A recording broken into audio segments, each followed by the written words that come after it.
Sesta corsa, cavalli anziani di buona categoria, premio Ochen, sono in 8 al via, 1 Very Good ZS, Dario Battistini, 2 Balalai Camatto, Alessandro Fonte, 3 Topolo P, Marco Stefani, 4 Apple Wise S, Antonio Di Nardo, 5 Beautiful Day, Massimiliano Castaldo, 6 Belvedere Cla, Roberto Vecchione, in seconda fila 7 Una Bella Gar, Cesare Ferranti, 8 Trillo Park, Antonio Velotti.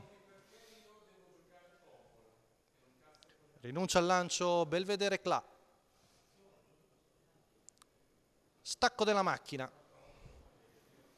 L'errore di Balalai Camatto, veloce Very Good ZS, numero attaccato 2 da Balalai Apple Camatto, Wise S, squalificato. che passa sulla curva, quindi la favorita al comando davanti a Very Good ZS. Poi vediamo in terza posizione Topolo P a precedere Una Bella Gar, mentre Beautiful Day avanza subito all'esterno e la sua schiena viene presa da Trillo Park. Avanza Beautiful Day dopo il 14-2 dei primi 200 metri, va ai fianchi di Very Good ZS, poi anche Trillo Park in seconda pariglia.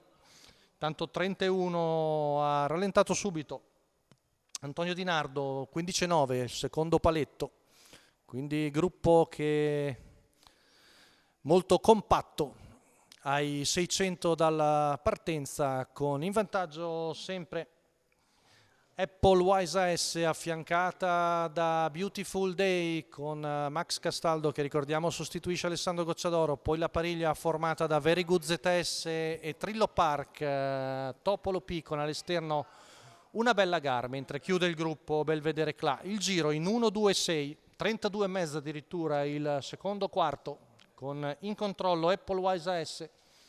Beautiful Day sempre al suo esterno, che ha accettato il ritmo blando della battistrada, 1.18,4 il chilometro, nessuno fa la prima mossa, sempre Very Good ZS seconda alla corda davanti a Topolo P.